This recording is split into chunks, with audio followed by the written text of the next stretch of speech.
Brian Scudamore, it's awesome to see you, man. I appreciate you carving out some time. Hey, Brad, good to see you virtually, but I know I'm coming to your city next week. So, yeah, no, it's great to catch up and honored to be on your podcast.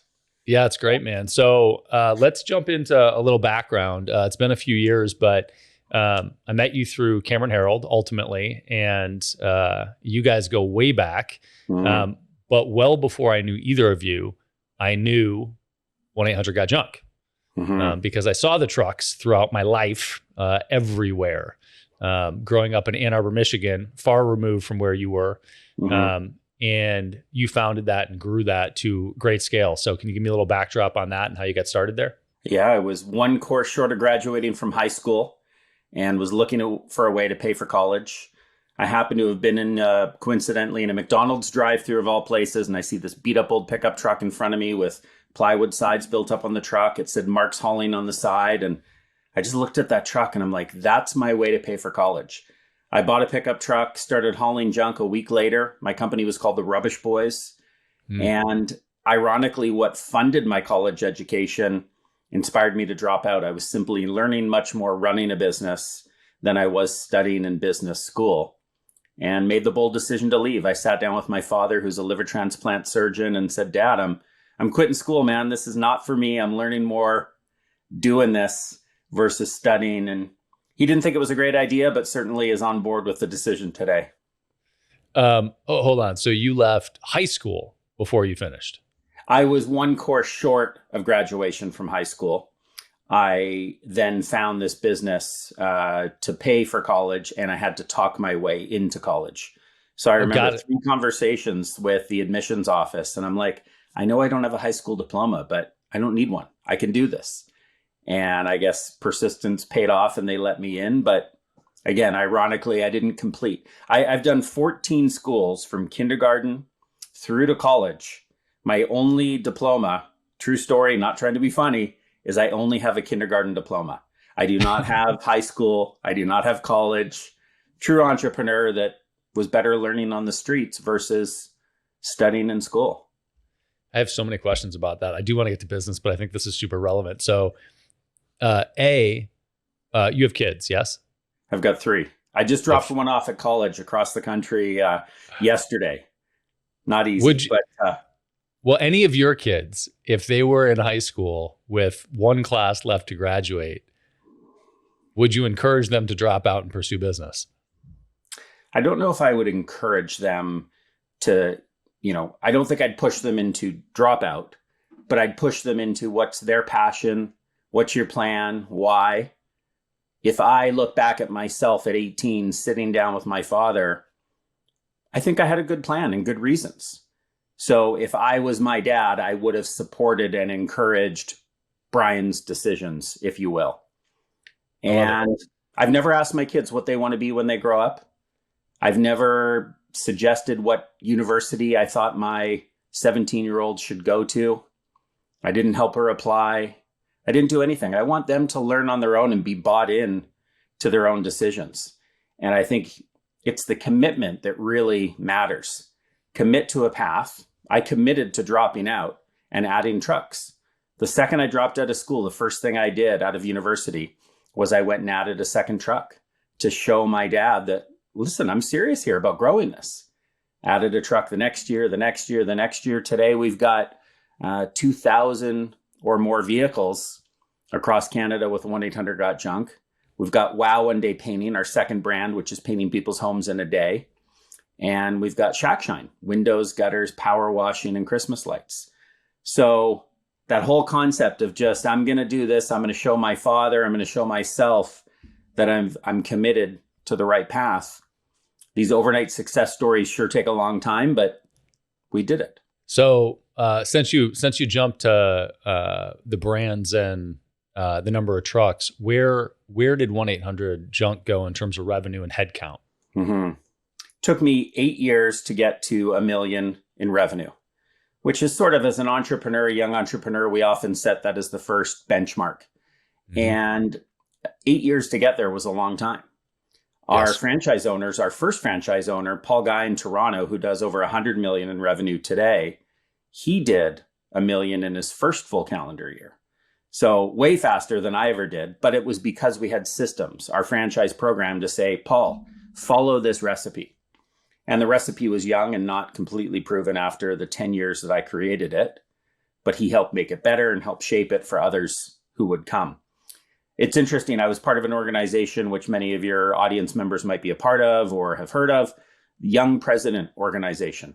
Mm-hmm. And I remember when I joined and I sat down with a bunch of people, very curious, and I would ask these other presidents, what's the easiest and what's the hardest? $1 million in revenue, 10 million, 100, $1 billion.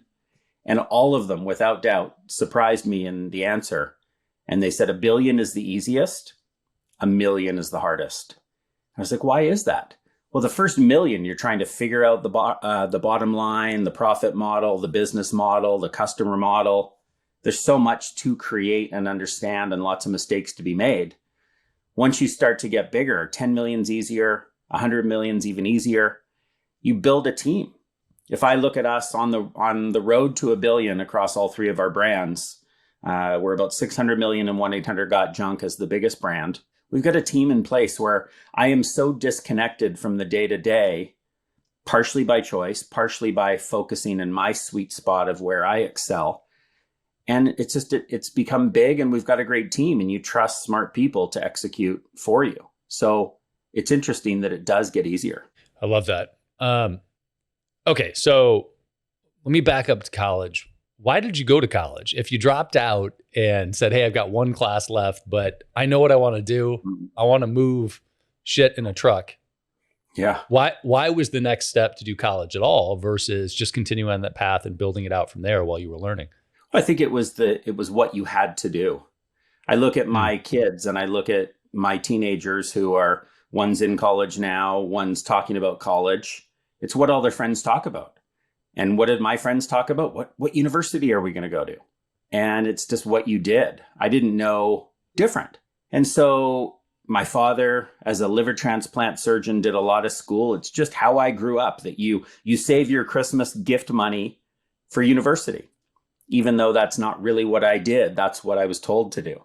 So college just seemed like something I had to do until I had the guts to drop out and to challenge the status quo. So, the only regret I have is that I didn't do it sooner. It was not the right place for me. I learned by, and I still do to this day, I'm a lifelong learner.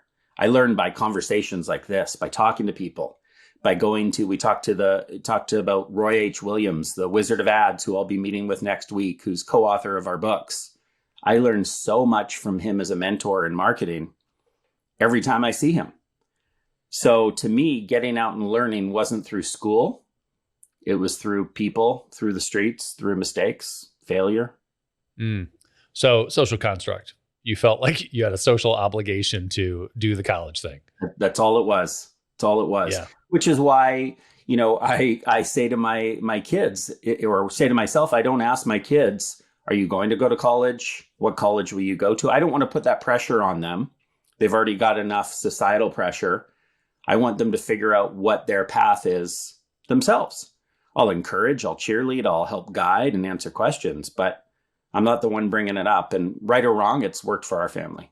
Do you have parallels between how you run the family and how you run the company in terms of those elements, following your passion, your desires? Like where's there are some companies that are structured where there's sort of iconic brands, the Googles that allocate a certain portion of the time for people to pursue their own projects, right? Or I just finished Chip Wilson's book about Lululemon.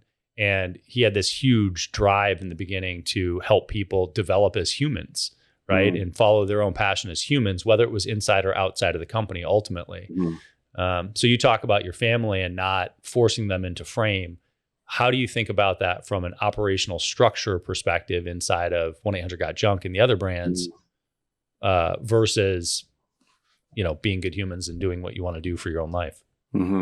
Yeah, I think you can blur the lines a little bit between family and personal and business.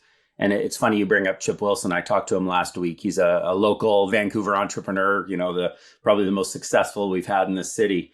And it's interesting because Chip, has done, I think, a great job with his family in bringing goal setting and vision to his kids, not just his business.